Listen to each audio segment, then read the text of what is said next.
House of Israel International Services are held weekly at 3601 Rose Lake Drive, Charlotte, North Carolina, 28217, 11 a.m. Saturday mornings and 7 p.m. Thursday evenings, Eastern Time. This live broadcast is made possible through financial contributions from brothers and sisters like you. Your financial support is greatly appreciated. Thank you. Motivating, inspiring, challenging, encouraging, deepening, strengthening, and enhancing your faith. Ladies and gentlemen, welcome to House of Israel International's live worship service. And this message today is going to be twofold, and I want to complete it all today. I mean, I could stretch it out, but I don't want to do that. I want to give the pertinent pieces that I believe is going to help us today. Deuteronomy chapter 6. Deuteronomy 6, verse number 1, and here's how it reads. Now these are the commandments, the statutes, and the judgments which Jehovah your Elohim commanded to teach you, that you might do them in the land whether you go to possess it,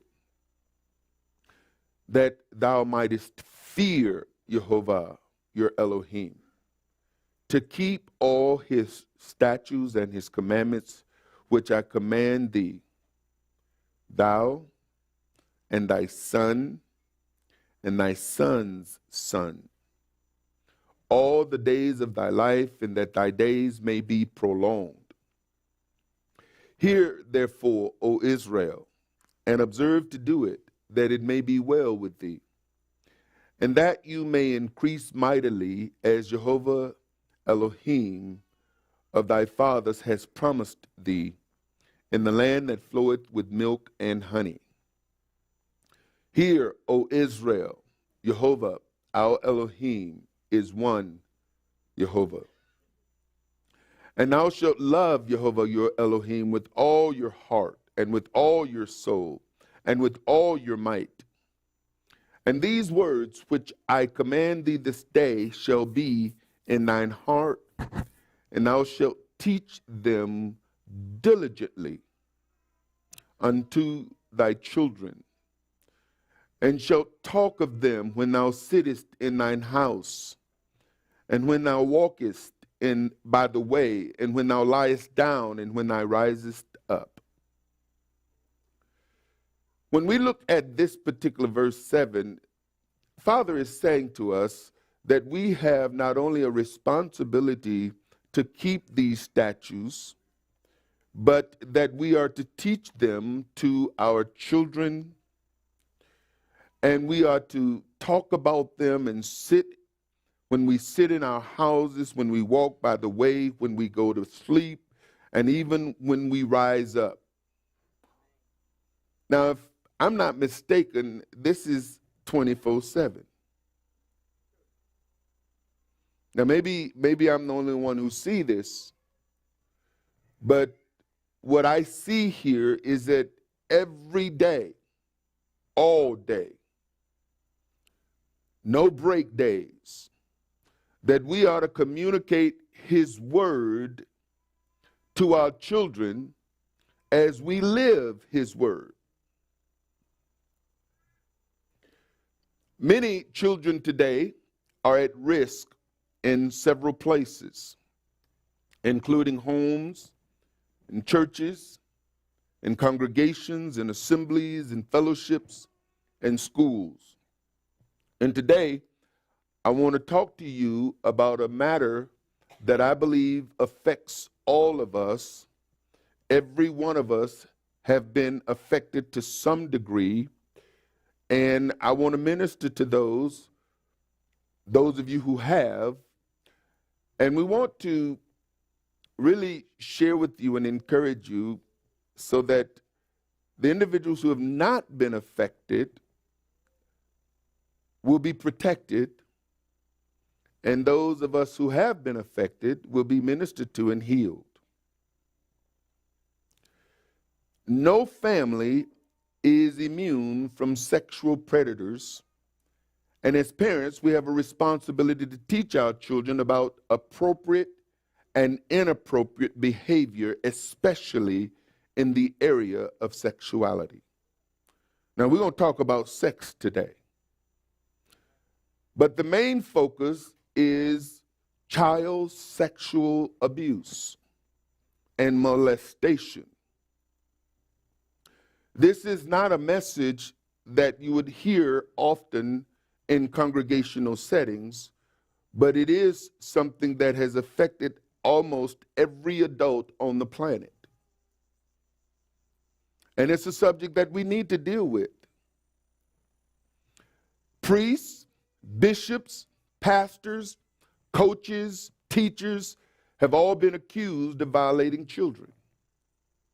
Some of the most well-known cases of child abuse and sexual predators have been named among the Catholic priests, the Mormons, Anglicans, Baptists, Judaism, and other Protestant-type churches. Children have been violated by siblings, by neighbors, by uncles, by aunts, by parents, at sleepovers, at outings, and camping. As parents, we are instructed to teach our children concerning the commandments of Jehovah. And within those commandments, we are instructed to teach them about proper behavior between men and women, proper behavior concerning sexual perversions with animals, proper behavior with men and concerning men with men, as well as women with women. Now, this is not a subject that we seem to have to or should be having to deal with. But the fact of the matter is that somebody's got to deal with it. And this is the place that it needs to be dealt with. Now, some of you are going to start having flashbacks. Some of you are going to go back in time. Some of you are going to have memory awakenings. And that's okay, because the whole point of today's message is healing and deliverance and wholeness. The Bible teaches us that we should train our children in the way they should go. We should not leave it up to the schools. We shouldn't leave it up to the internet, social media, neighbors, magazines. We are to teach our children about sex and abstinence. Once a child has been exposed to sexual misconduct, their lives are altered. How we as parents, community, and society respond will determine the long-term effect on our children. Once a child has been violated, they become confused. They question their sexuality. Sometimes they begin to explore. Curiosity occurs, which create more confusion. And I don't need to tell you all today that we live in a very confused world. Sexual perversion is rampant.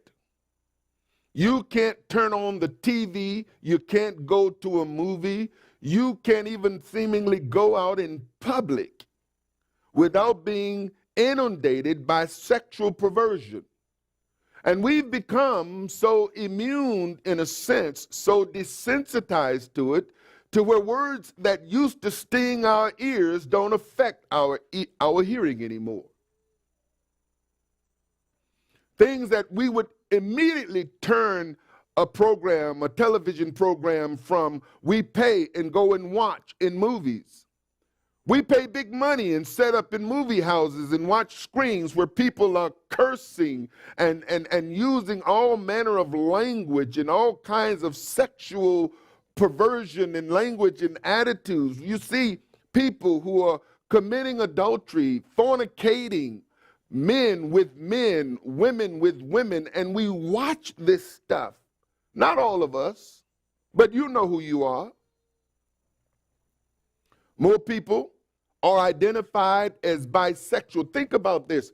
The majority of our young people today identify with some type of altered sexual personality, whether it be bisexual, lesbian, gay, transsexual. Transsexual is not a new term, but it's resurfaced as a term that where you got people who not just go both ways, they go anyway.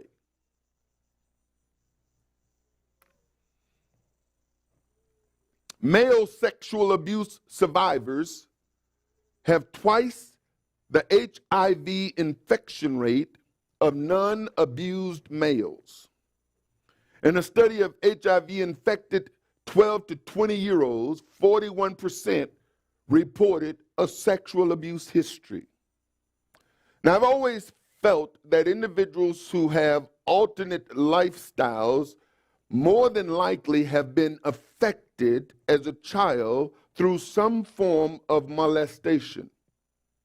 Now there are statistics to prove it. And these stats, ladies and gentlemen, this particular one, it was done back in 2006. Sexual perversion is common in society today. More and more people are having sex. Fornication is common, and fewer people are remaining abstinent until marriage. Fewer parents are even talking to their children about abstinence and being a virgin, saving themselves until they get married. The big thing when I was a child is don't bring no babies home. Not protect and preserve yourself for your wife, but don't bring any babies home. And today, there's hardly any family out there that actually have young people, teenagers, above teenagers, young adults, who have not been involved in some manner sexually, or who don't have a child. And that creates a problem. It creates a complicated relationship, because as a parent who has a child born out of wedlock, one now has to begin to reassess and modify their values and how they relate to this child. To be a virgin is almost unheard of. A confused child becomes a confused adult. A confused child becomes a confused adult. In Matthew chapter 18, Yeshua says these words. He said, "Verily I say unto you, except you be converted and become as little children, you shall not enter into the kingdom of heaven. Whosoever therefore shall humble himself as this little child, the same is greatest in the kingdom of heaven." And then he says, "Whosoever shall receive one such little child in my name receiveth me." Now, this is a powerful statement when you look at what he says afterwards. "But whoso shall offend one of these little ones which believe in me, it were better for him that a millstone were hanged about his neck, and that he were drowned in the depth of the sea." These are the words of Yeshua. And he's dealing with the issue of children being offended. Now, he doesn't say sexual predators or molestation, but when you dig into the word of the offense, you'll find that it certainly embodies this type of behavior and effect that these things have on children. Woe unto the world because of offenses. For it must needs be that offenses come, but woe to that man by whom the offense cometh. Wherefore, if thy hand or thy foot offend thee, cut them off and cast them from thee. It is better for thee to enter into life halt or maimed, rather than having 2 hands or 2 feet to be cast into everlasting fire. Now, when you look at the context of what he's saying here, Look at the next verse. And if thine eye offend thee, pluck it out and cast it from thee. It is better for thee to enter into life with one eye than having two eyes to be cast into hellfire. Take heed. Take heed. Now, in between talking about abusing children, he goes into this dialogue of how it would be better for individuals not to, but those who do, they're going to have some hell to pay. Understand this. And then he begins to lay down what this is going to seem like or be like. And then he transitions back into the original conversation. For I say unto you that in heaven, their angels, whose angels? These little ones. Take heed that you despise not one of these little ones. For I say unto you that in heaven their angels do always behold the face of my Father which is in heaven. And what is he saying? That there are angels that are assigned to children. These angels are not going to stop children from being abused, but it's going to report every child abuse that occurs directly to the face of Jehovah, and Jehovah's punishment is severe. No one gets away. No one gets away. Now, this is important news for those of you who were abused, that you can let it go because the Almighty has that person in his periscope or in his sight. And the only thing that can stop the wrath of the Almighty upon the lives and upon the persons who have committed such criminal act is repentance. It's repentance. You see, when a child is abused, there are two things. There's the abused, and then there is the abuser.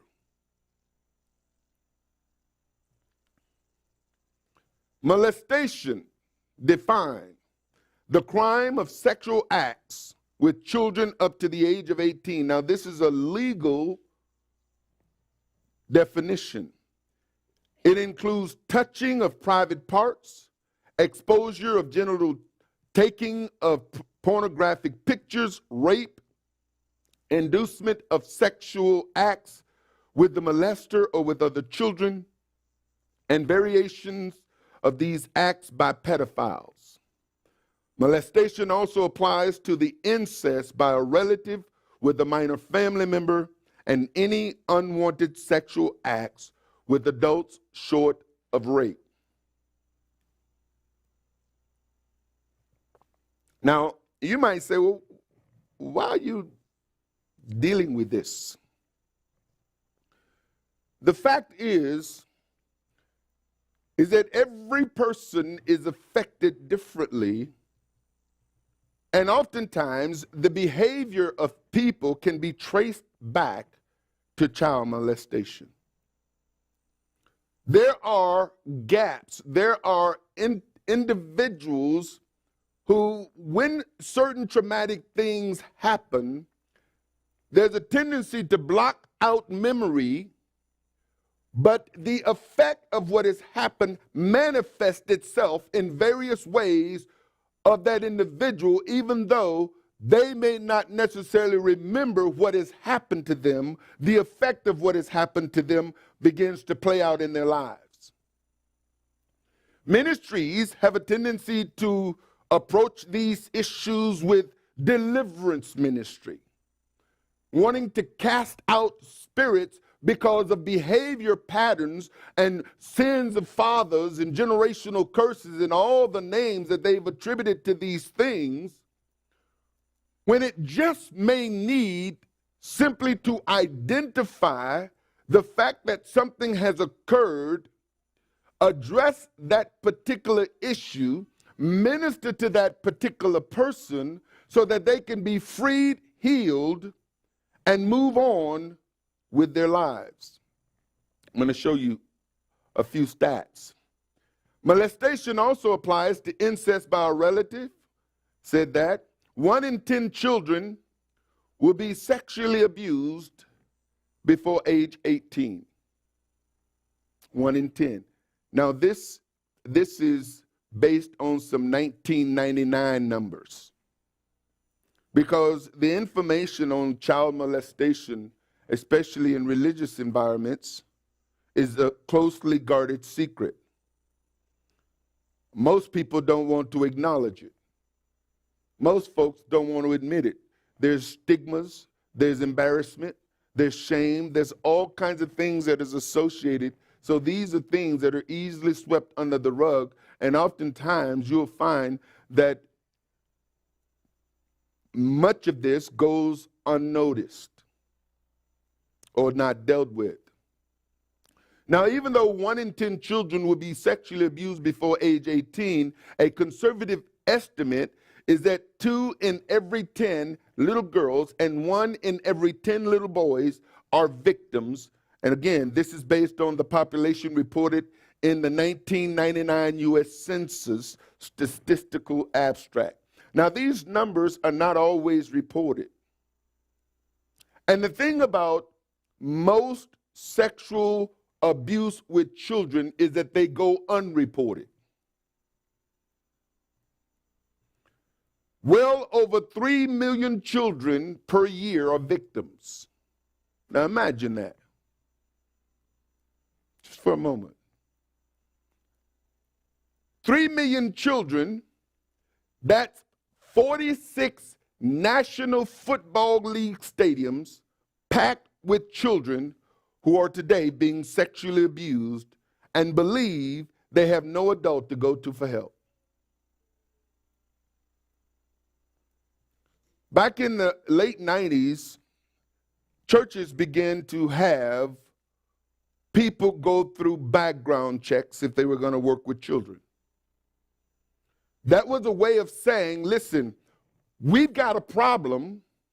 We're not going to really address the problem, but we're going to try to curb the opportunities and the potential of that problem helping by simply submitting individuals to background checks.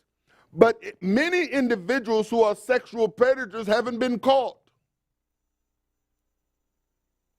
And so even though they may do a background check on a person, the background is going to come back clean because they've never been caught and they're not on some register.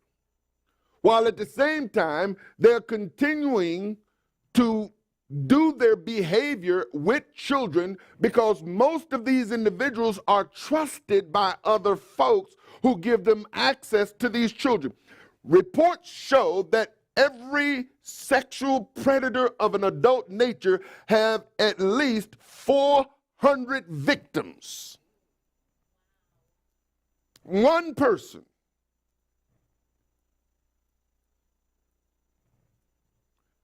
An estimated 42 million, and this is based on 2006 numbers, an estimate 42 million survivors of childhood sexual abuse exist in America. This was in 2006. A sexually abused child grew up to become an adult who was sexually abused as a child. The damage can be traumatic, but there is healing. 60% of child sexual abuse victims never tell anybody.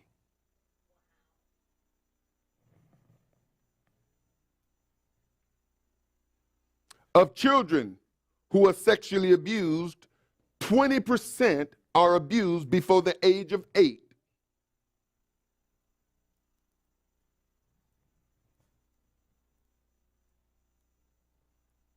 %90 of child sexual abuse victims know their abuser. Remember when we were taught not talk to strangers? Don't talk to strangers. The strangers weren't the problems. The predators was in the house. The predators were family members and friends of family. Fact. Those who molest children look and act just like everyone else. There are people who have or will sexually abuse children in churches, in schools, and in youth sport leagues. Just in the last couple of years, we've seen people go to jail. We've seen coaches exposed. The information that have come out about the Catholic Church that has been occurring for years and years and years. Boston, Washington. This information is coming out. There's reports of bishops. And then now with the trend, the uptick of sexual perversion as far as same-sex marriages, these are outcomes and results 9 times out of 10 of individuals who have been molested as a child and didn't know how to process what has happened to them, so they lived it out and began to question their sexuality, began to question their identity, began to question everything about themselves, and even the leadership and the people that were put in their lives for the sake of protecting them. A breakdown of authority, moral authority, spiritual authority, family authority.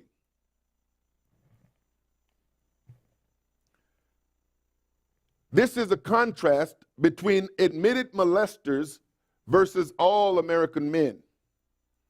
Married or formerly married, 77%. Now, this was based on a survey of 400 men. 77% admitted child molesters. Some had college, 46%. 30% only had high school educations. 69% was working, and look at that bottom number. 93% were church going, religious.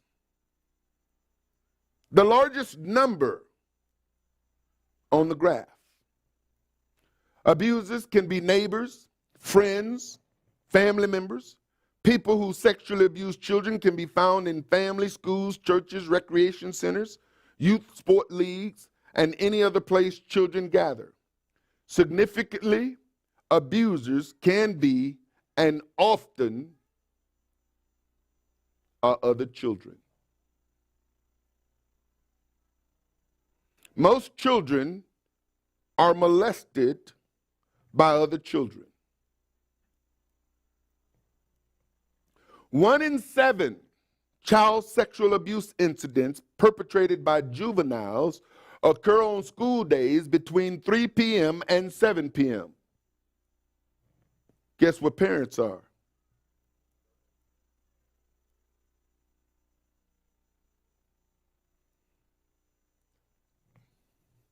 Many children are left alone for way too many hours, and then people got the audacity to think that they can just come to church, drop their child off in youth ministry, and go fellowship like everything's going to be all right, when most of the pedophiles, ladies and gentlemen, we find are religious. It is a parent's responsibility always to know where their child is, who their child is with, and who check up on their child. Which children do child molesters target? Biological children, 19%. Stepchildren, adopted and foster children, 30%. Brothers and sisters, 12%. Nieces and nephews, 18%. Grandchildren, these are grandfolks now, 5%. Child left in someone else's care, 5%. And these are children in the neighborhood. Oftentimes, you know, you got individuals who come to babysit your child so you can go out and have some date time. Child of friend or neighbor, 40%. And the smallest number there, besides children left in care and grandchildren, are strangers. Ethnic groups. I mean, this information is broke down. I was really surprised as I started going down this path, looking for research, looking for factual data, old but still there, that admitted child molesters, the majority, 79%, were Caucasian, 9% Hispanic and Latin Americans, 6% African Americans, 1% Asian, and 3% Native Americans. Results of child molestation: mental health disorders, addictions, risk for intimate partner violence, alcoholism and alcohol abuse, illicit drug abuse, smoking and drinking at an early age, depression, suicide attempts. These are the outcomes, the results of individual children who have been affected through child molestation. Sexual reproductive health issues and risk factors. Children who have been molested, chances are, will have multiple sexual partners. They are most at risk for sexually transmitted diseases, unintended pregnancies, early initiation of sexual activity, adolescent pregnancy, and fetal death. Child sexual abuse can result in both short and long-term harm, including psychopathology. And this is people, there was a report that it cost in the lifetime of one child who have been sexually abused, that go through the processes and systems, that in the lifetime of a child who has been sexually abused, it cost $210,000 in medical attention for that child. For a child who has diabetes, or an individual who has suffered stroke, a child who has been molested costs more medically. Those individuals are right in the $191,000, $190,000 range over the course of a lifetime, compared to $210,000 for a child who had been sexually abused.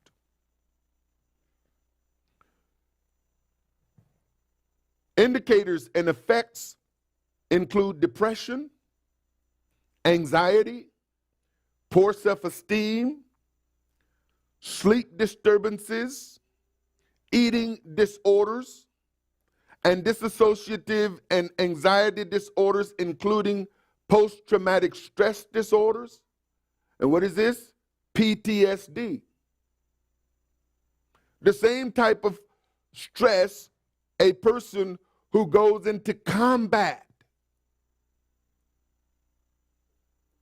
Imagine a child who has been sexually molested go through the same symptoms and stress as an individual who have gone and fought in foreign wars and have come back. The nightmares, the fears. They're more likely to be cruel toward animals, attention deficit, hyperactivity disorder, conduct disorder, oppositional defiant disorder, teenage pregnancy, risky sexual behaviors may appear in adolescence. Child sexual abuse victims report almost 4 times as many incidences of self-inflicted harm, slashing wrists, attempted suicide, pushing themselves to the edge, drinking. And here's this is a chart that deals with the association of childhood sex abuse with drug dependency and psychiatric disorders among adult women. Because women are 2 times more likely to be molested than a man than a boy based on the statistics, but at the same time, many of the cases are never ever reported. And most parents don't have a clue that their child has been molested. Most parents don't have a clue. All they know is that their child is displaying this behavior that is inconsistent with what they've been taught. That's all they know. And they can't understand it. So when it comes down to individuals who have had non-genital, individuals who have been funneled and touched, we find that there's a high dependency of drugs. And why? We can't really say, but we know that people who take drugs have been accused of an escapism, trying to escape something, trying to medicate something. And much of what individuals are medicating is memory, pain, hurt, trauma, stress, alcohol dependence, depression. And then there are 2 or more orders, and this is based on non-genital intercourse and any sexual abuse whatsoever. A study funded by the U.S. National Institute of Drug Abuse found that among more than 1,400 adult females, childhood sexual abuse was associated with increased likelihood of drug dependence, alcohol dependence, and psychiatric disorders.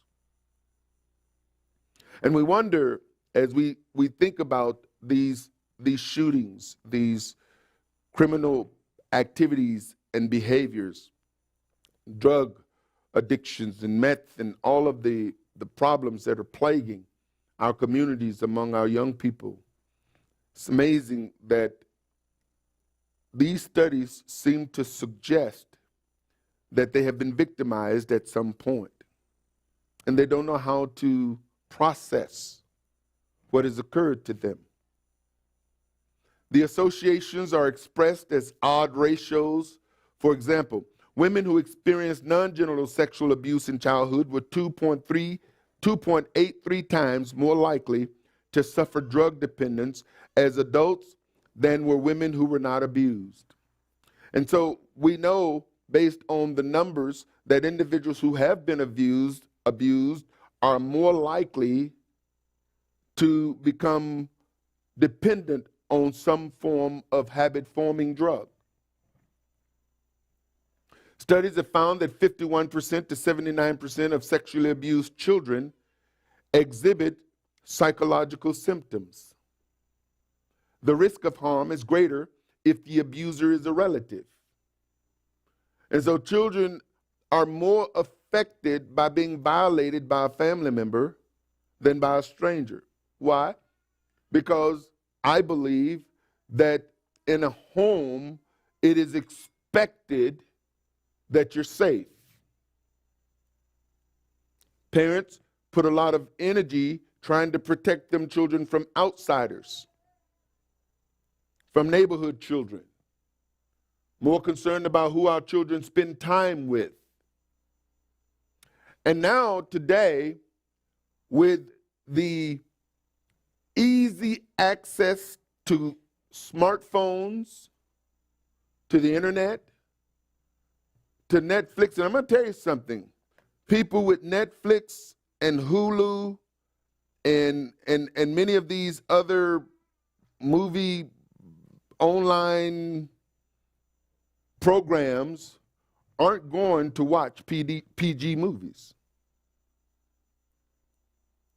Most of these, when you look at, and we've had them, we've got them, we see them, that the majority of the movies that are being put out there are rated R's. There's X-rated. And then PG-13s might as well. PG-13s today were the R-rated movies yesterday. And you would be hard-pressed to watch any movie that they don't put some form of lesbian or gay scene just for no reason whatsoever. Here you are, you're watching the movie, and all of a sudden, they just throw it in there. Took my son to a movie last year, and all of a sudden, now this is like a cartoon movie, and one of the characters is cross-dressing. It's like, what in the world is this for? It wasn't even necessary. But the point is, because these things are made in Hollywood, many of them, in Disney, and Pixar, the whole goal is that they're not ordained by Jehovah. And if they're not ordained by Jehovah, then they're ordained by some other entity. And the goal is not to push you closer to Jehovah. The goal is to put this wall of division to keep you from going in that direction. Remember, we have an enemy. There are two entities in the earth that desire to have you. That's the spirit of Jehovah and the devil. There's nothing else. As we were looking at Galatians, in Galatians chapter 6, we looked at it last week, that when we sow to our carnal, our human nature, we will reap corruption. Sowing to our human nature is when we are moved by entertainment. And let me tell you something, ladies and gentlemen, entertainment has taken over churches. It's all about entertainment for many. Are you hearing me? And this is why it grieves me. People say, you know, I watch your show. I said, we don't have a show.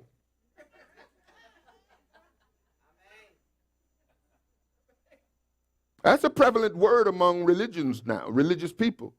They got a show. You watch the television show. And I'm watching some of these networks. It's, you know, this show and this person's show. And it's become so common that people refer to what is going on right now as a show. And I have to correct them, we don't produce shows. When we were doing recordings outside of our own environment, everybody's referring to, you know, Spirit-Filled Living Show, Arthur Bailey Ministry Show. Listen, folks, we don't do shows here. We ain't putting on no show. We ain't putting on no performance. This is not about trying to entertain one's flesh. To be visually appealing, yeah, we understand that people see by sight, they walk by sight, and we want to be as visually appealing as we can so that people can at least be stimulated when they look. But the goal is not to stimulate the eye. The goal is not to tickle the ear. The goal is to get in and bring the word of truth that is going to transition one's life. And I'm going to tell you something. There's a big difference between this setup and the curtains. Those of you remember the curtains, just go back through the archives. Remember we had the big old white banner. And then we had the curtains. And all of this is to be visually appealing because we understand that people who confess to walk by faith really walk by sight.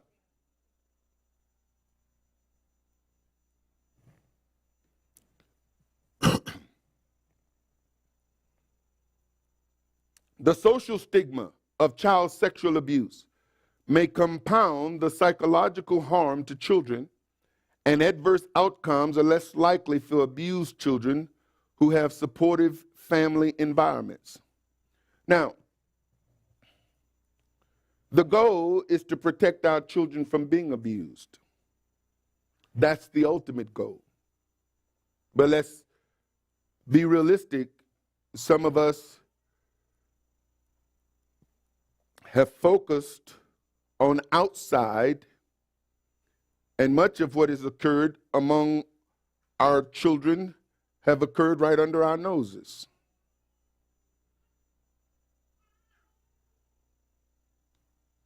So what happens when you have a child who has been abused?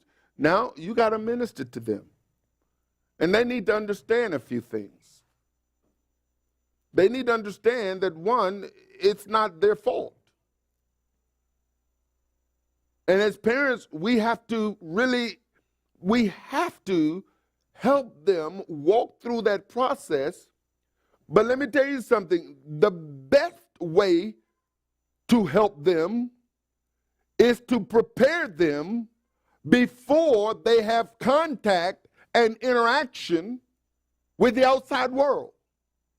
That was the goal of Jehovah telling his people, listen, I'm going to give you some commandments, and I need you to be diligent in teaching them to your children.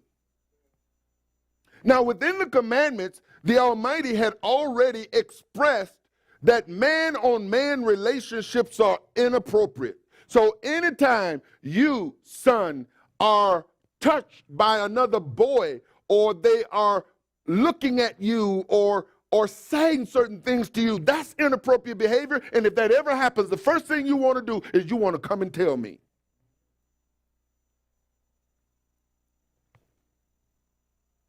Any form of touch among children, you want to know that your child understands that that's not appropriate. No one has a right to look or touch you in your private area, and they need to know what their private area is. And that's basically all of you. All of you is private. So anytime someone wants to touch you, you need to let me know. See, anytime someone wants to go under your clothes, you need to scream, and you need to make sure you let me know. Because let me tell you something, folks. We can't watch our children 24 hours a day, 7 days a week. But we can teach them to be diligent in watching themselves. Now, when I was young, they used to talk about the birds and the bees. But that was a conversation that generally happened when little boys start getting erections and little girls start having their periods. Let me tell you something, that's way too late. That's way too late. You want to start, no, you want to start, you want to talk to them in the womb. You want to talk to them as soon as they hear that first, they cry that first cry. This is what Jehovah is talking about. He says, listen, you need to be diligent. This is a 24-hour-a-day, 7-day-a-week job as a parent. You can't slack off. Because once a child has been affected, now you got to go into a whole different mode. Whereas if you move into the preventive mode, then you can prevent a whole lot. An ounce of prevention is worth more, as they say, than a pound of cure.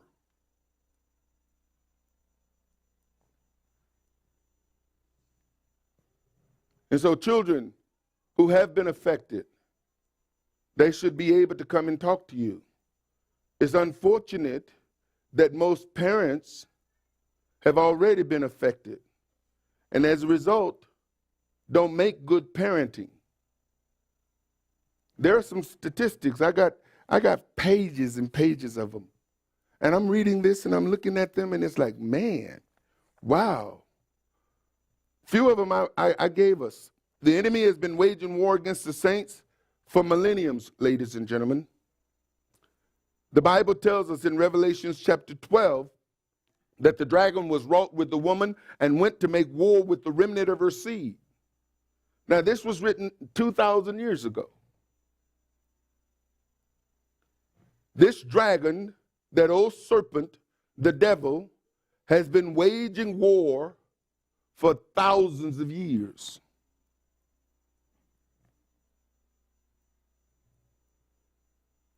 And his target is not so much the world as it is the saints. Because who is he waging war with? The remnant of her seed, which keep the commandments of God and have the testimony of Yeshua the Messiah. The war is being waged against us. Now imagine this. Here you are as a parent, and you want your child to be a believer and to walk in the way of the Almighty. But you fall under the guise that certain conversations are inappropriate for small children. Do you know what? There is no conversation that is inappropriate for any child of yours that you let watch TV.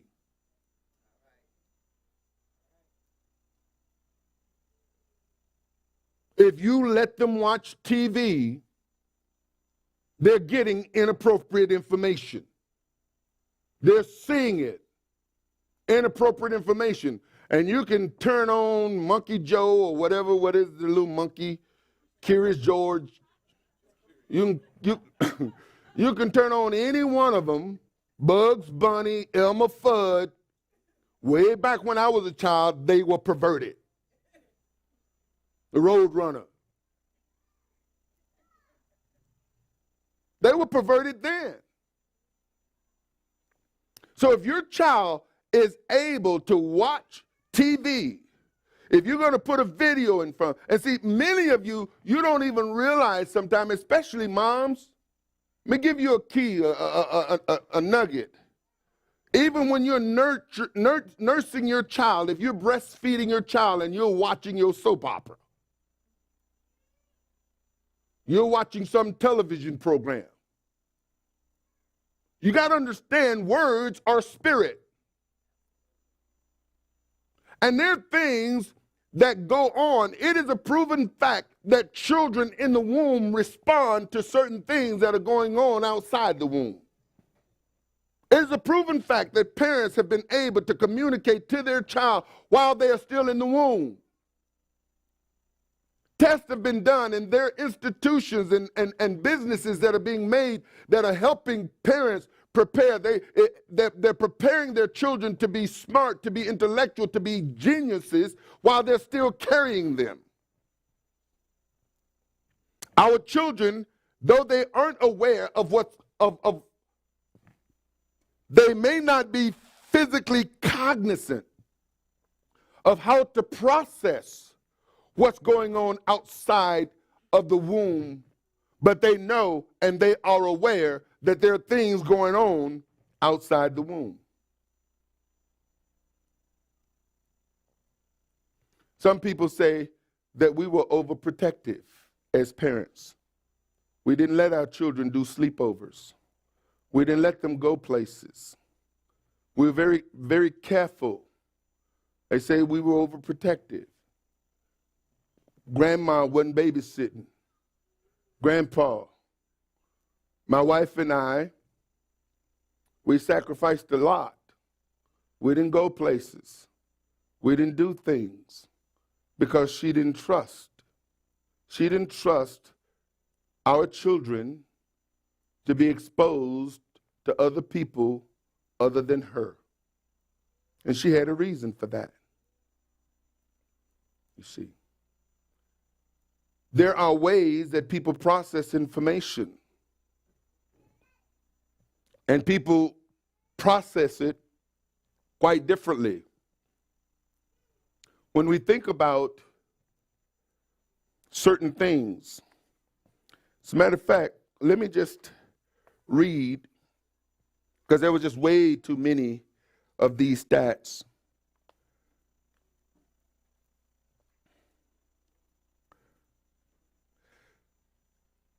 More than 90% of abusers are people children know, love, and trust. 30 to 40% of victims are abused by a family member.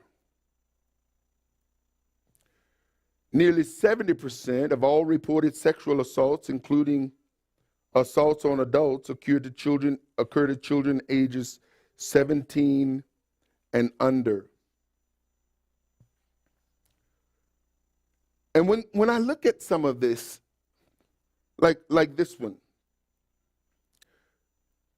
those who molest children, as I said, look and act just like everyone else. And when we think about that, pedophiles, there's some people you look at and you say, that looks like a pedophile. Now, maybe y'all don't do that. But there's some people, they just look like a pedophile. They look like, I wouldn't trust that person around my child. And they may not be anything like that, but they just have a look. Most pedophiles don't look like pedophiles. They don't.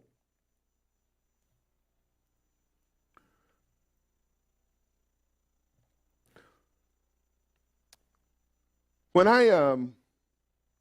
as I was pulling together this information, I saw something within the statistics that caused me to begin to connect some dots in my own life. Because I think that when we all look back and we look at our behaviors and personalities, we have to ask ourselves, what is it that motivates us to do the things that we do? Check out this one stat. It says, adults with a history of child sexual abuse are 30% more likely than their non-abused peers to have a serious medical condition such as diabetes, cancer, heart problems, stroke, or hypertension.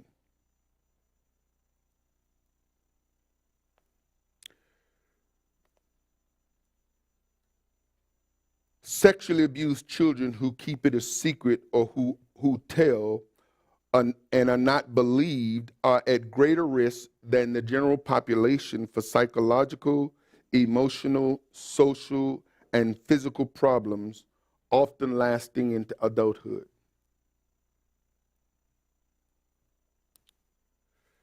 Over 75% of serial rapists report they were sexually abused as a child.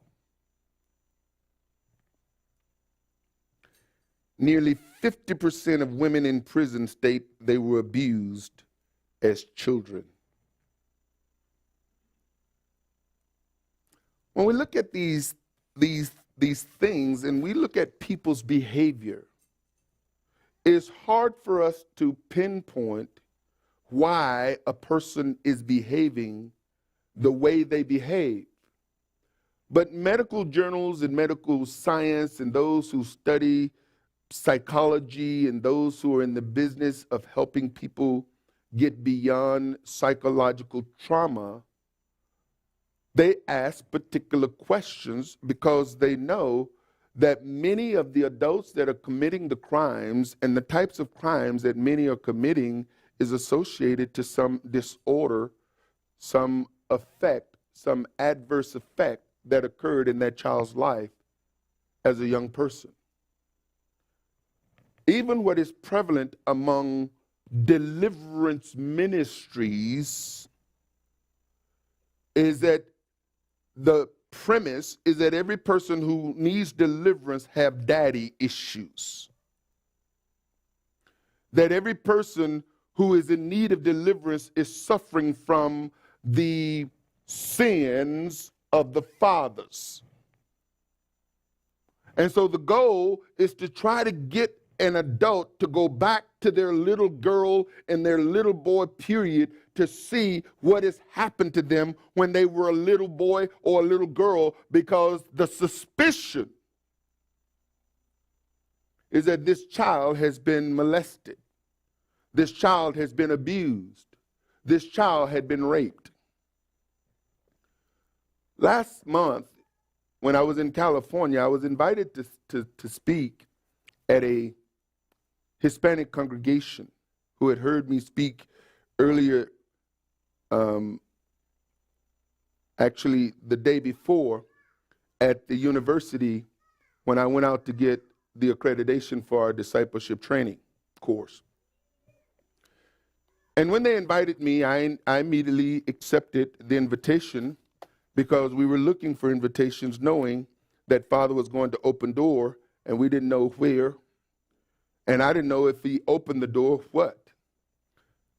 I've got hundreds of PowerPoint presentations, but when I received the invitation, as I do anytime I receive an invitation outside of here, and David can attest, he's traveled with me, Simona can attest, those who have come to conferences, that in recent memory over the last year or two, that even when I go into a conference, they want me to present my teachings before I get there.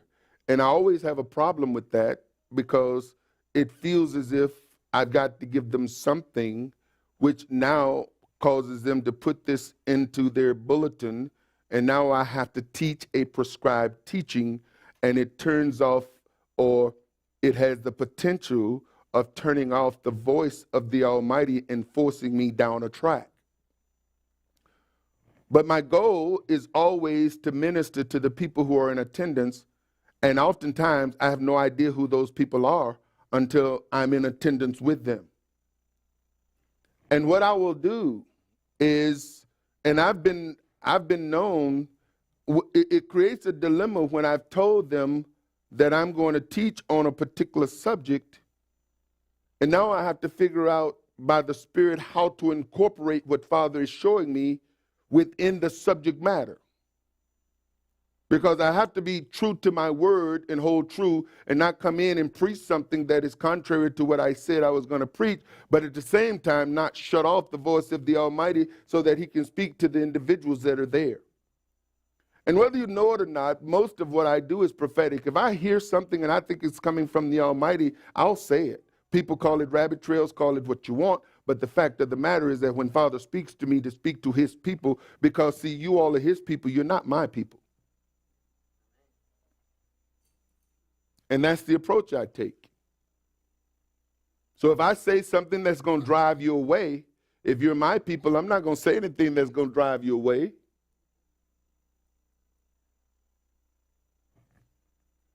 So I'm not going to give you what he gives me. I got to tickle your ears so you'll feel comfortable.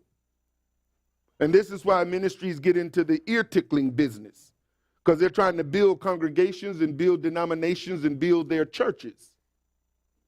But the focus and the goal is to build people, and sometimes when you're building people, you say things to people that people don't want to hear.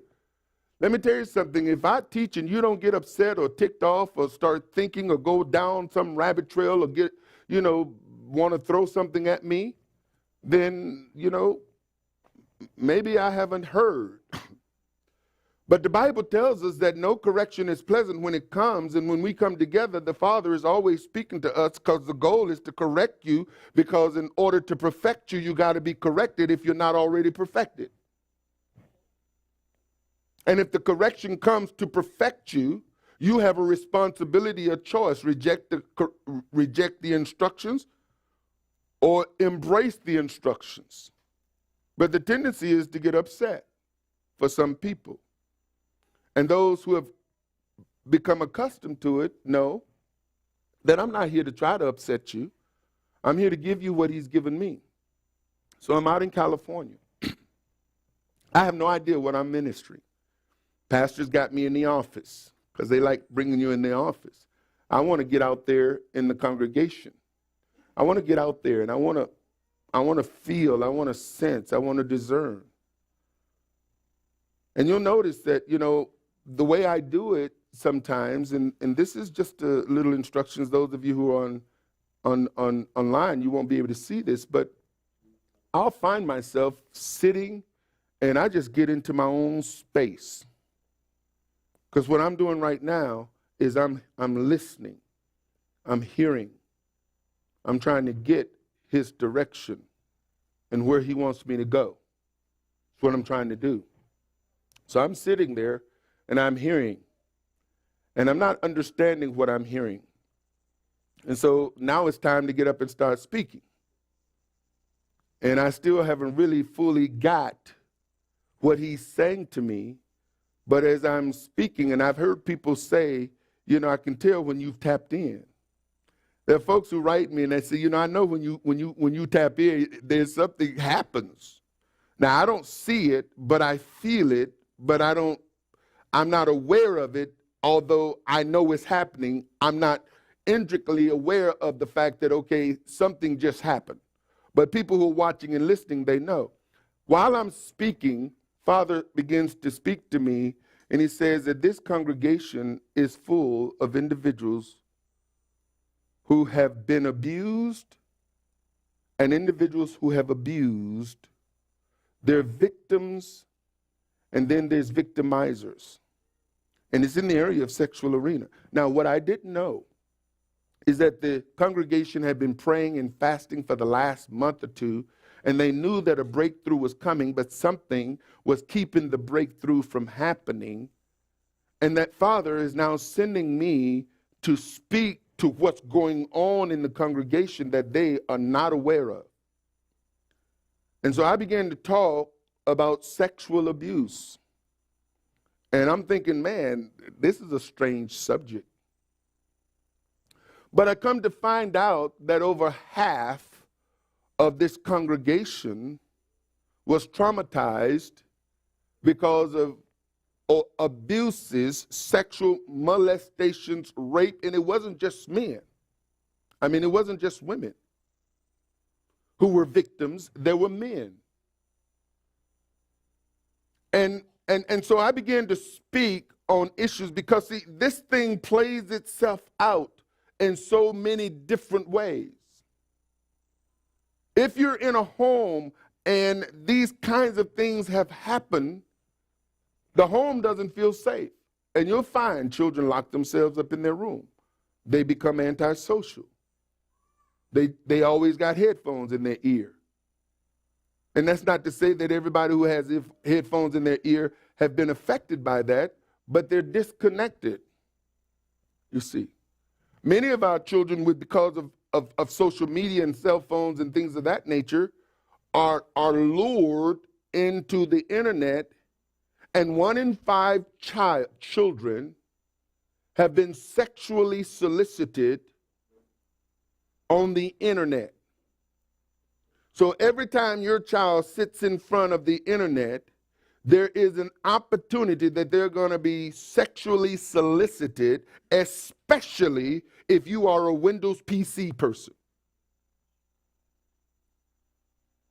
Let me just throw that out there. The government now is talking about this encryption and Macs and all of these things, but you don't see nearly as many pop-ups on an Apple device as you see on a Windows PC device. Hackers are easily able to hack into PC and send unwanted messages to unsuspecting children. I remember when we first brought internet in our homes several years ago, long before it became popular. Our children had access, and I'm an adult. I'm on my computer, and all of a sudden pornography just jumps up on the screen. I didn't look for that. It just jumped up. Emails are coming and look like they're coming from someone you know. And what happens is that you click on the link because you think it was sent, and next thing you know, you're going down a path where they've taken your computer hostage and taken all of your information hostage and start sending out unwanted information to all of your contacts. Facebook. PC users on Facebook. Messages coming, click. Next thing you know, hijack, and your Facebook page is sending information to all of your Facebook friends. And now you got to close your account, open up a new account, send all your friends, hey, if you're getting messages, I didn't send them.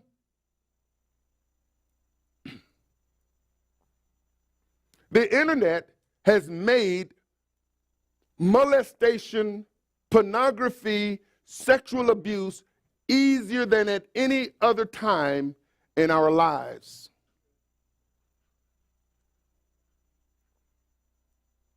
And when we begin to look at some of the behavior, sexual promiscuity, individuals, multiple sexual partners. Well, one of the statistics that I read was bedwetting. And you see, what I'm talking to you about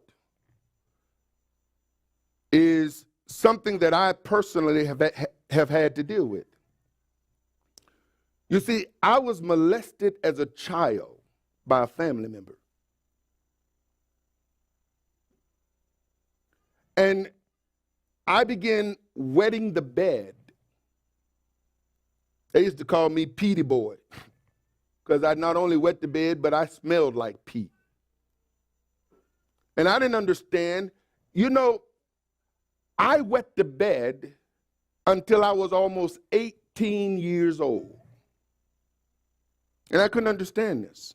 My dad used to beat me because he thought that if he beat me enough, I would stop wetting the bed. It didn't work. I was in boot camp, 17 years old. I graduated from high school in May. In June, I was in boot camp in San Diego, California. I remember two specific incidents while I'm in boot camp, in barracks, overnight, wetting the bed as a 17-year-old in boot camp. Having to take my mattress out of my bunk, out of my barrack, and hang it on the line that is in between all of the barracks, and now every boot camper on the base, on my side of the base rather, was aware that somebody wet the bed. Now here's what they attributed it to. The military attributed it to stress disorder. Child, he's come from home, he's in boot camp, he's got these sergeants, not sergeants, but company commanders yelling commands. And so they attributed it to the fact that this was something that occurs from time to time with new recruits. Last night, as I was reading the research, for the first time in my life, I made the connection between bedwetting and child abuse. Now here I'm 57 years old.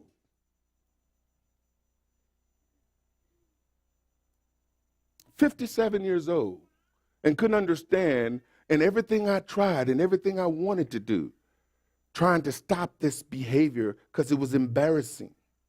And I couldn't. Didn't know. I didn't even know what it was associated with. But when I made the connection yesterday, last night, I'm going down back into my past, because one thing that I know, even though I made the connection to bedwetting to child abuse, I became aware of the child abuse, the sexual abuse many years ago, and I confronted it and I dealt with it. And so I haven't had the issue with knowing. It wasn't some trauma that all of a sudden I had remembrance of what happened, because I dealt with this many years ago, but I never connected the bedwetting to it. And then I start connecting other behavior patterns in my life and things that I did, and the way I thought and how I saw life and how I saw everything. I began to make those connections on how this traumatic experience as a child affected me and manifested itself over the course of my 50 years.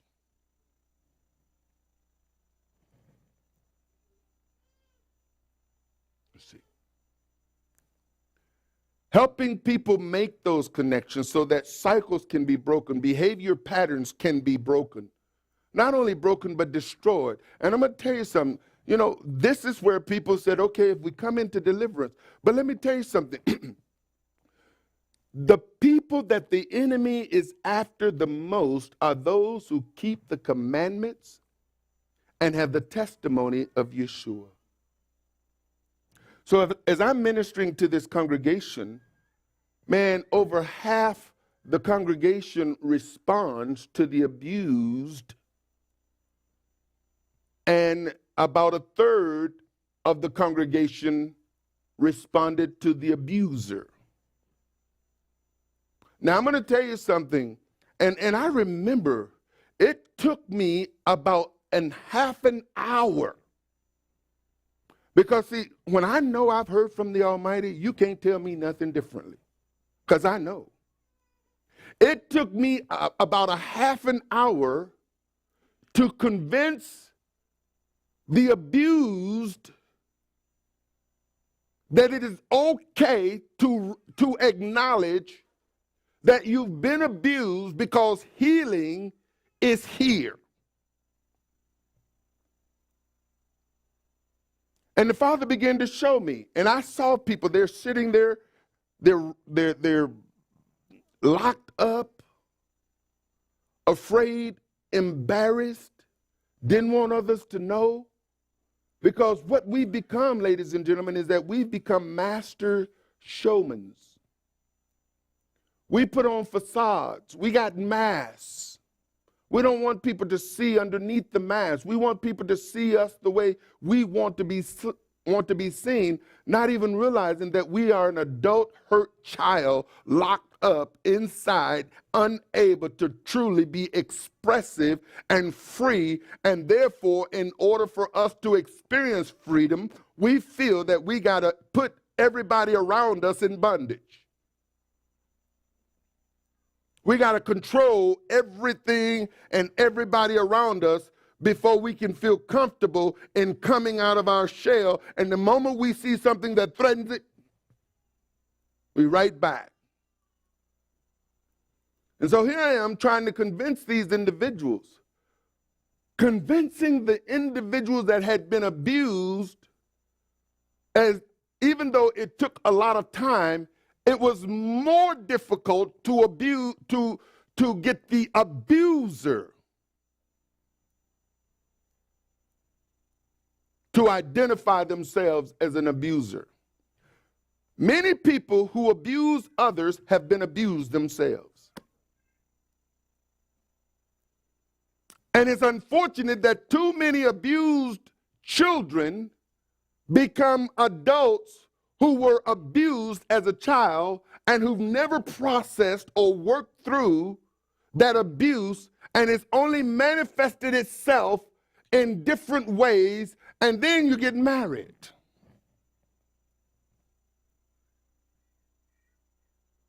And got all these issues locked up. And little things are said and little things are done. And all of a sudden that stuff starts coming to the surface because it's never been dealt with. And now you don't know how to relate and don't know how to get along with other people. Because most people go through life with this abuse, and it manifests itself because now you find 2 and 3 and 4 and 5 girlfriends and fiancés and husbands. You've gone through this person in that relationship, this person in that relationship, this person in that relationship, this person in that relationship. You've been divorced once, been divorced twice, been divorced 3 times. Engaged. It didn't go through. Engaged again. It didn't go through. Engaged again. Didn't go through. Finally married. Finally got somebody. But now having to deal with all of these thoughts And then comes Facebook. And some of these folks' faces that you thought were gone forever begin to pop up in your feed. Now all this stuff comes flooding back. Dealing with the relationship and trying to keep something on the down low. Folks, it's time to come clean. That's the bottom line. When I said that as a child, I've been abused sexually, and it manifested itself, and I couldn't put the pieces together. Drugs, alcohol, promiscuity, just wanting to get away, wanting to run, wanting to hide, becoming adventurous and curious. These were ways this manifested in my life. How is it manifested in yours?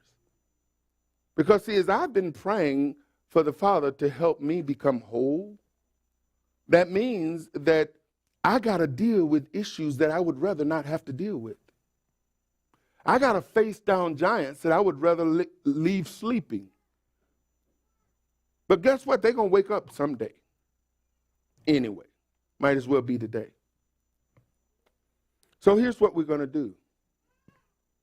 You know who you are and what you've been through and what you've experienced.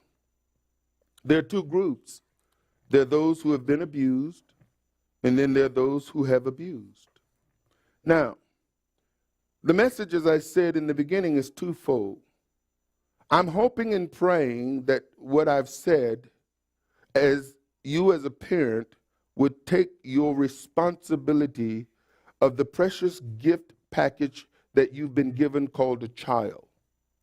You see, a child is a blessing and a gift. And the Father gives us these blessings and these gifts so that we could train them up. We can create an environment where they're protected. We can nurture them and raise them up so that they become sharp arrows in your quiver to be used by the Almighty at the appointed time.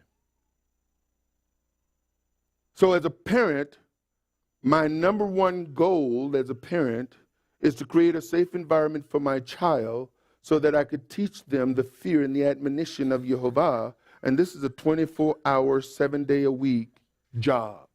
There is no rest. I'm to talk to them when I get up. I'm to talk to them when I lie down. I'm to talk to them when I'm in the way with them. It's 24 hours a day, 7 days a week. How come you always want to talk about the Bible?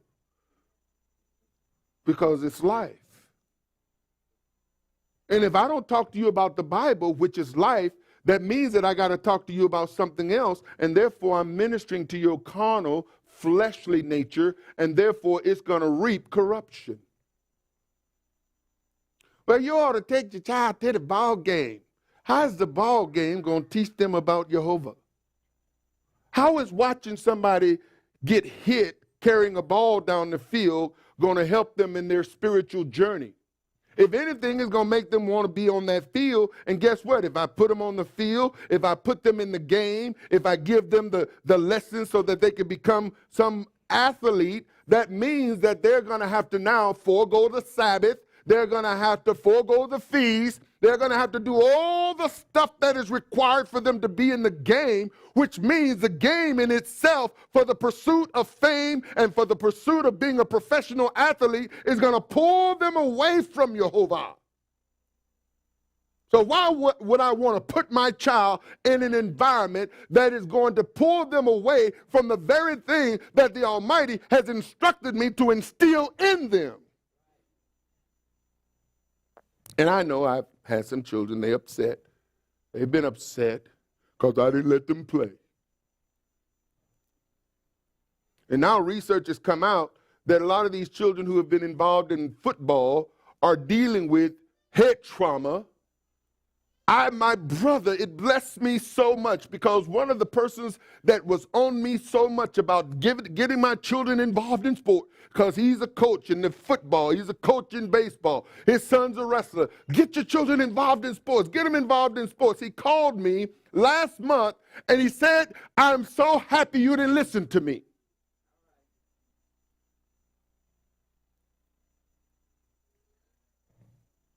There's a movie out now. Will Smith is running, Concussion. This is something that they've hid for years, that these professional athletes, especially in football, and if it's not football, it's basketball, which is why these guys have a certain amount of time before the stress on their body causes them to fall apart. After 50, 60 years old, they're almost good for nothing. They're on all kinds of medicines. Shots, injections, pain medications, back pain. One of the leading sports persons, Shaq, out there advertising for medication for pain. Head trauma, psychological disorders, suicides. Because we're throwing our children out there in that sports arena to be, what do they call those people when they used to put them out in the ring with the lions? Gladiators. I'm not raising gladiators. I'm raising saints. What are you raising? My job is to train them up in the way they should go. My job is to teach them the fear of Jehovah. My job is to teach them about the commandments, the judgments, and the statutes of Jehovah, so they will be prosperous.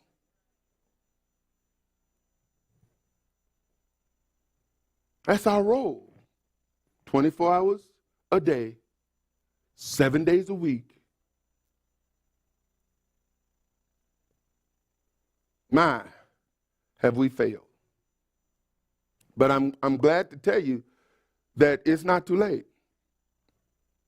So for those of us who have young children who have not been impacted or affected, get on your job. Get on your job. For those of you who have allowed the enemy to slip in, it's time to reverse some issues by dealing with some issues and taking on the responsibility of helping your child work through these issues and make them aware. And the research I'll be glad to make available. You can look at the warning signs, anything that is going on. Talking to one of the precious sisters, an educator, children coming in their classrooms, middle schoolers, elementary schoolers, high schoolers, coming in classrooms, cussing each other out, cussing out teachers, no respect. They don't respect themselves. They don't respect their parents. They're certainly not going to respect their teachers. And if your child, and listen, I'm not an advocate for violence, but if my child cuss at me, they might lose a tooth. Oh, brother, no, if they got the audacity to talk to me like they got no sense, then I might help them not have any. You want to talk to me like you crazy? I'm going to treat you like you crazy. Now, that's not how I want to treat you, so you better talk like you got some sense. You ain't the parent. And there's too many children who are parenting their parents, holding the parents hostage, telling the parents what they're going to do and what they're not going to do, and talking back to their parents. That's an indication you ain't done your job.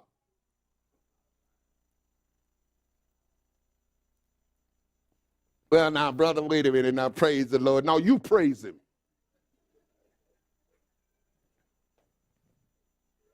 And I'm telling you, man, it bothers me to, you know, I had to probably stop wearing a belt because it's hard for me to go out in the supermarket and the grocery store and watch some of these children. You know what I'm saying? I've been talking to the parents. You need a belt? You need some help? Mind your own business. Oh. Okay. Yeah, you do need some help. So for the parent whose child has not been affected, get on your job. For the parent whose child has been affected, get on your job. For the parent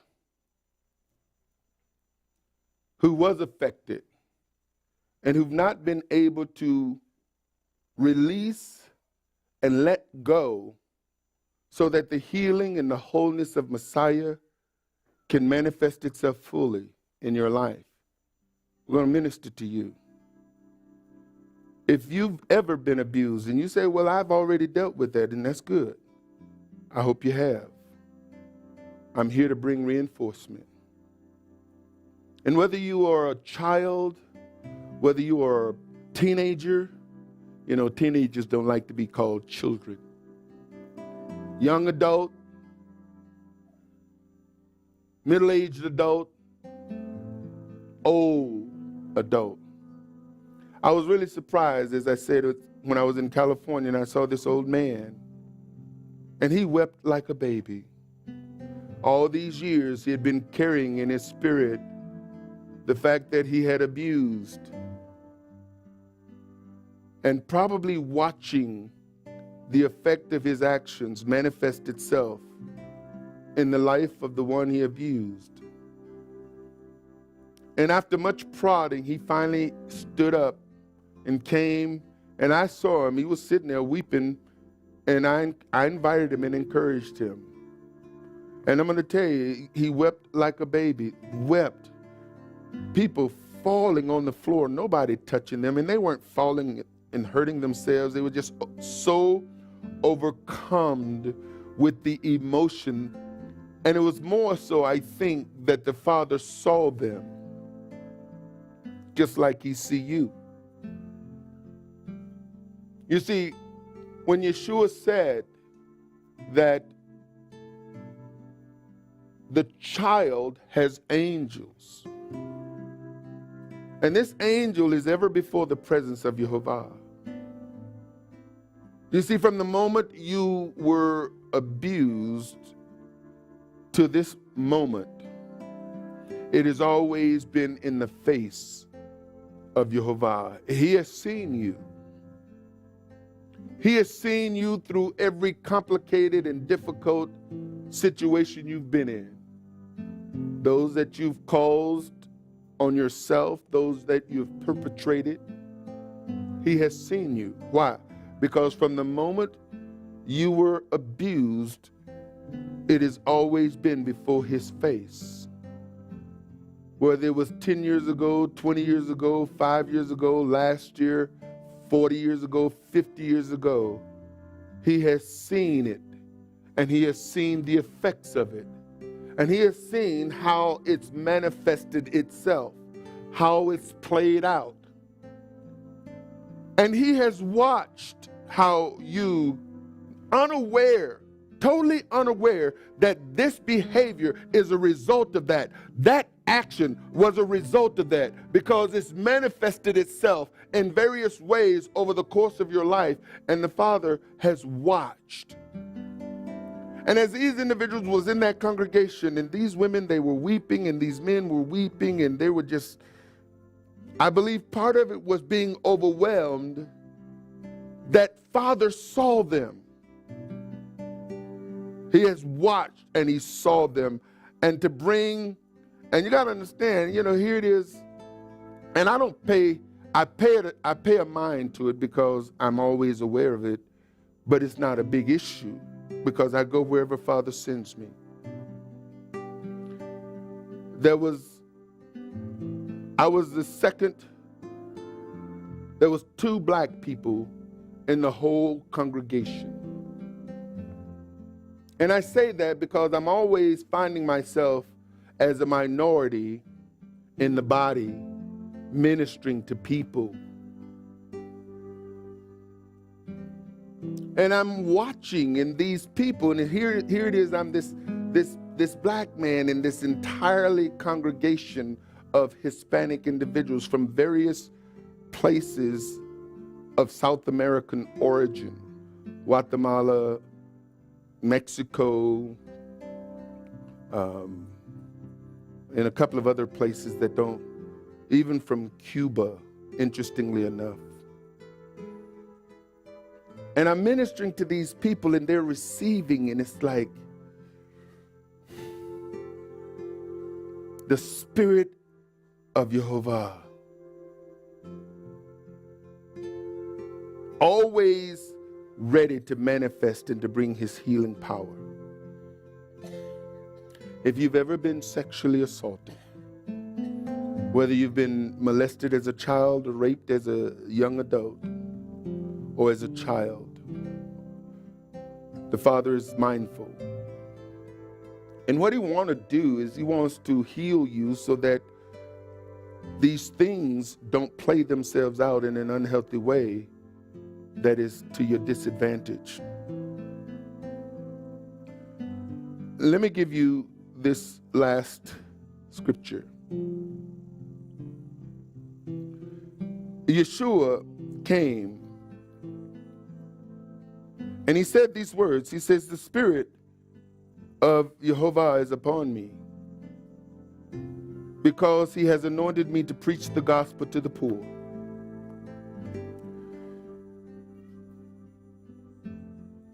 He has sent me to heal the brokenhearted.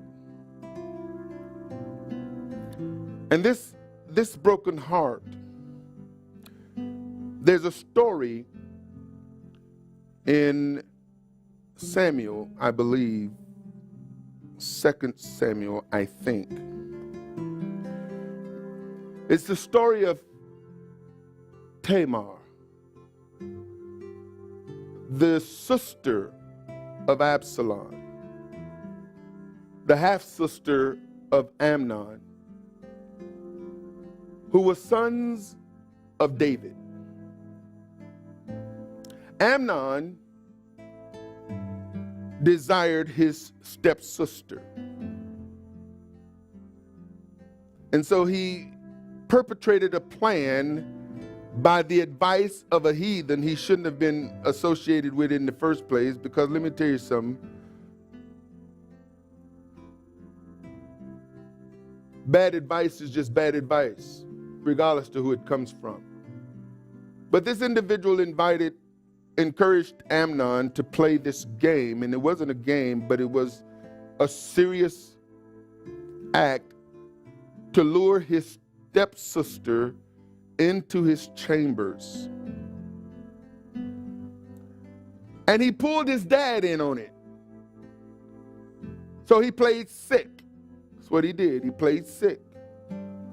And he said to his dad David to send Tamar and have her make bread in his presence. Now, something was wrong with that already.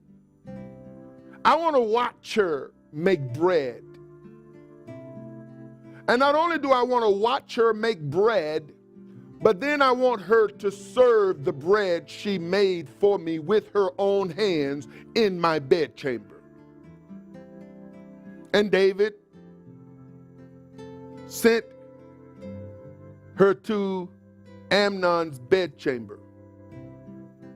And Amnon made all of his servants leave once the bread was done, the meal was prepared. And then he grabbed his stepsister, his half-sister, if you would, not his half-sister, and he told her to lie with him. And she said to him, this is not done in all of Israel. And he forced herself on her. And she was broken. Now, this is a brother on sister. She was so broken that her brother saw her and he knew immediately. He says, have Amnon done this to you? And then he said, be quiet. You see, this is the kind of stuff that happens in many families, that when abuse and incest and molestation has occurred, the tendency is to keep it quiet. It's embarrassing. We don't want other people to know. And so the child never got help But from that point on, she was forever altered, and she remained in Absalom's house as a broken woman. And 2 years later, Absalom figured out a way to seek revenge on his brother Amnon, and he killed his brother.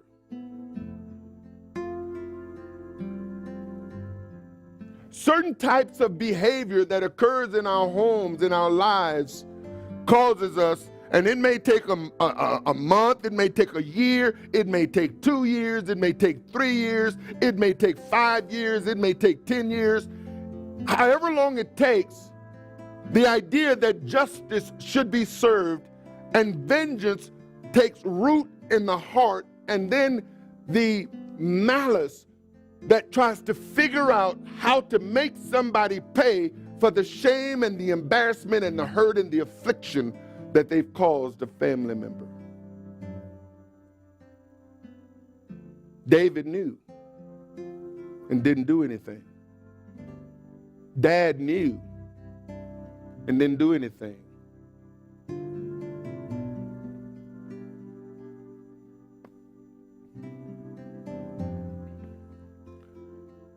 If you've ever been sexually molested, raped, sexually abused, I want to minister to you today. We're going to pray for you.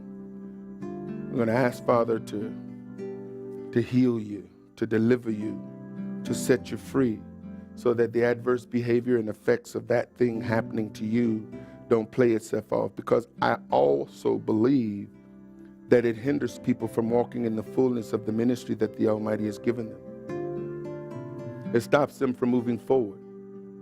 They feel like there's this blockage, this inability to hear.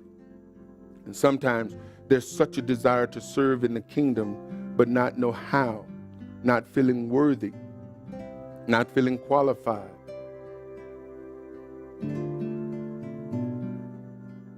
If that's you, and even if you do feel qualified and you do feel worthy, but you know these things have happened to you, and even as we've talked today, you've probably had flashbacks and seen things that have been a part of the behavior that was a result.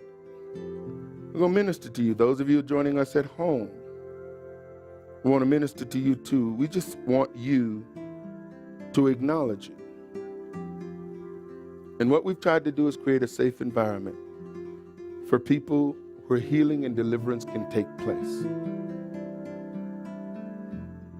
I've spoken to David already, and we're going to forego the questions and simply move into a time of ministry. And then at one point, we're going to invite you to stand for people that you know have been sexually molested and abused. We want to have you stand in proxy for them. But first, we want to minister to you. One of the stats showed that parents who have been molested as a child, who grow up as an adult and have children, there are a couple of things. One is they're either overprotected and don't let the children out of their sight, or they have free-range children. Children just go and do whatever they want to do. Are you with me? And there are a lot of parents that just let their children go. They go and play, just don't bother me. They're too busy watching TV or trying to sleep or something like that. And so the children is growing themselves up. Now, I know this is not the easiest thing to do to admit, but I've already admitted it. I've admitted it. And it's amazing that even though you have been damaged, bruised, hurt, molested, defiled even, that Father can still find a way to use you. And I want to say to you, don't think about what somebody else thinks about you, because the only thing that really matters is what he thinks. That's really all that matters. And you can allow your mind to say to you, I'm not going to enter into this time. I want Father to just visit me privately, maybe when I get home, because I don't want anybody else to know. Listen, the devil knows. And that's who's talking to you right now. Because he don't want you to deal with it. He don't want you to acknowledge it. He don't want you to face it. He wants you to do it privately, because he knows that if you can avoid this moment, chances are you'll never get to that private moment. And therefore, another day, another week, another month, another year. If you're courageous enough, bold enough, strong enough, desirous enough to experience his anointing for complete healing and deliverance, to walk in complete freedom and to help others become free, I want to invite you to enter into this time. If you've been molested, if you've been abused, been raped, and even though you've confronted it, even though you feel you've dealt with it, I believe Father has brought this particular message to us here today so that we can literally be done with this once and for all. I just need you to stand with me. Who's going to be bold enough?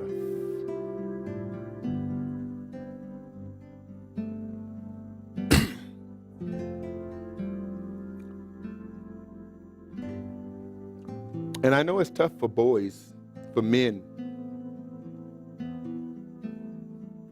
That's one of the things Father shared with me. He says, you expose yourself. Let people know that this has happened to you. Don't be afraid.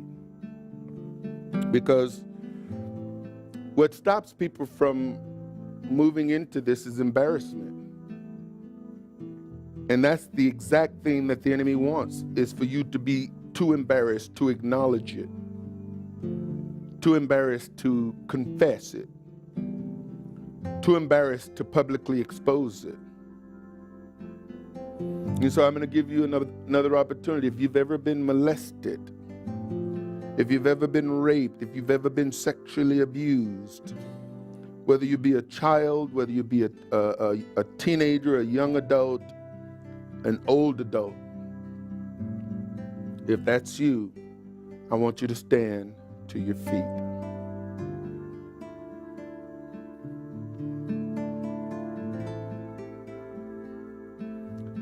Now, if you've ever abused,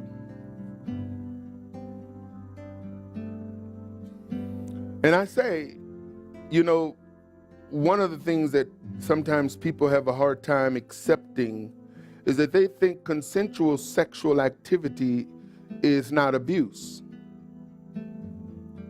Consensual sexual activity is self-abuse. The Bible tells us that when you fornicate, you sin against your own body. And whether you know it or not, once you have crossed the line and you've had sex before marriage, it has forever altered your psyche and how you see things and people.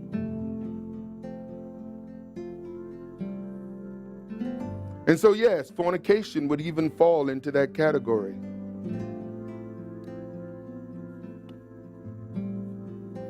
If you have abused others, whether you've raped, molested, drugged, taken advantage of someone who was not consciously aware. There's a big case going on right now of individuals being drugged and taken advantage of. I want to minister to you, and those of you who are joining us at home, please take advantage of this opportunity. Don't miss out on it.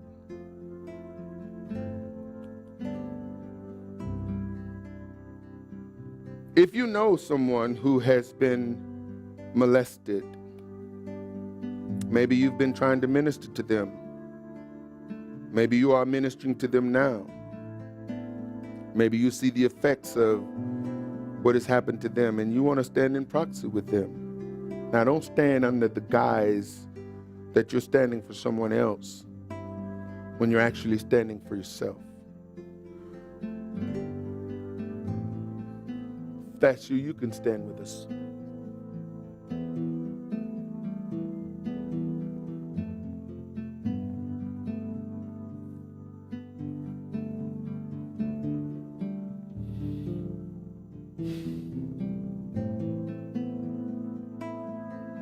Father, we're asking your presence to fill this room. We thank you for your presence being here. We're asking you to fill this room and each person.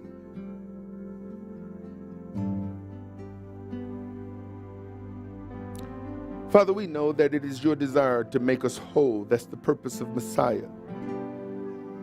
To bring healing and deliverance to us, to set us free, to preach deliverance to the captives, the recovering of sight to the blind, to set at liberty them that are bruised. And there's so much abused, or so many abused and bruised saints.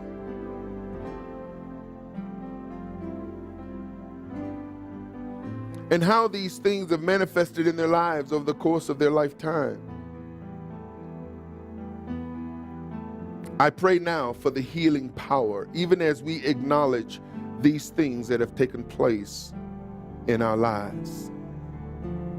I thank you for the exposure of information and knowledge. And even those, Father, who have not yet come to the realization that these things have occurred to them, that you make them well aware so that they too can be whole, healed, delivered. As we've looked at the stats and how these things manifest themselves in sicknesses and in abuses of chemicals and drugs and other things, Father, we pray right now that your power, your presence, your healing power will manifest and set people free in this place today. We decree in the name of Yeshua that all abuse and its symptoms, every effect of it cease at this particular moment. Every broken heart, broken spirit, bruised spirit be healed at this moment. Father, I pray that you will do a work in the mind of your people, in the heart and the emotion realm of your people, Father, so that this day forward they could walk in the fullness of their health and their wholeness. We want prosperity to manifest in their spirit, in their soul, in their body, in reality. We want the captives to be set free in this place today. And not only those who are here, Father, but those who are joining us via the internet. Father, I pray for your anointing that destroy every yoke, every yoke, every yoke. The prisons that they've put themselves in, the limitations that they've put on themselves, the fears that they have embraced, all of the negative impact of the things that have occurred in their lives, Father, at this moment, I'm praying for the destruction, that you destroy these things in their lives. Father, I pray for every child who have been molested, Father, that the proper outcomes as it relates to the help, the ministry of your Spirit, to know that they've been a victim, but they don't have to remain one. That you would heal them and deliver them and set them free. And that they will be protectors of those who are unable to protect themselves. For the parent who have had to deal with this. I pray that you give them the wisdom, give them the knowledge and understanding by your Spirit on how to minister to their child, to their children. That they will put the boundaries of protection and take the responsibility of a parent to train and teach and be diligent in instructing their children according to your commands, your judgments, and statutes. Father, that as parents we take on this responsibility 24 hours a day, 7 days a week, as you have instructed, so that we will be diligent in not only teaching our children, but protecting them so they in turn can teach their children and their children their children. We desire to see the prosperity of Jehovah. We desire to see your power manifest in our lives. We desire to embrace and to walk in every promise manifested. And we certainly need the peace that surpasses all understanding to permeate our beings. All the fears and the phobias, all the quirks, even the faulty and perverted worldview, self-identity, exploration, exploitation, the curiosity, the mistaken identity, the identity issues and crises. Father, we're praying for healing all the way around. And that these places that was once not safe, Father, that you'll help parents and guardians to create safe havens so that their children, those who are in their care, can be nurtured and protected and ministered to, that they feel safe in their environments. We pray for those parents who were once abused themselves. Father, for the healing power to minister, to permeate, to manifest in their lives. Just lift your hands up. Father, I'm asking you for your power now. I'm asking you for your presence now. I'm asking you for your anointing now. To just feel every soul, every heart, every vessel, every body. And give your people words of knowledge and wisdom, strength, that they can walk in the divine plan that you have foreordained for them. Father, I bless them. I bless them with your blessing. May Jehovah bless you. May he keep you. May he cause his face to shine upon you and be gracious to you. May he lift up his countenance upon you. May he give you peace.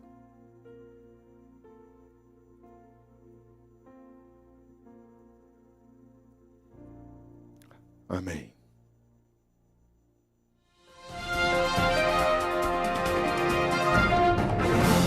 Shalom, saints. Tithing and giving first fruit offerings are critical parts of the believer's faith and has its foundation back in Genesis 4:4, when Abel brought of the firstlings of his flock and of the fat thereof. And Jehovah had respect unto Abel and to his offering. Abel was commended by Jehovah in Hebrews 11:4, where it states that by faith Abel offered unto God a more excellent sacrifice than Cain, by which he obtained witness that he was righteous, God testifying of his gifts, and by it he being dead yet speaketh. Solomon said in Proverbs 3:9-10, honor Jehovah with thy substance and with the first fruits of all thine increase. So shall your barns be filled with plenty, and your presses shall burst out with new wine. The prophet Malachi wrote in chapter 3, verse 11 and 12, to bring ye all the tithe into the storehouse, that there may be meat in mine house, and prove me now herewith, says Jehovah of hosts, if I will not open you the windows of heaven and pour you out a blessing, that there should not be room enough to receive it. And I will rebuke the devourer for your sakes, and he shall not destroy the fruits of your ground, neither shall your vine cast her fruit before the time in the field, says Jehovah of hosts. And all nations shall call you blessed, for you shall be a delightsome land, saith Jehovah of hosts. When we tithe and give offerings consistently in obedience to Jehovah's commandments, we can count on him to keep his promises to us and consistently meet all of our needs. It is our Father's desire to bless you. However, it begins with you and your act of obedience to tithe and give offerings. Do it today. Shalom. For more information, visit www.arthurbaileyministries.com or call 888-899-1479. House of Israel International Services is made possible through financial contributions from brothers and sisters like you. Thank you.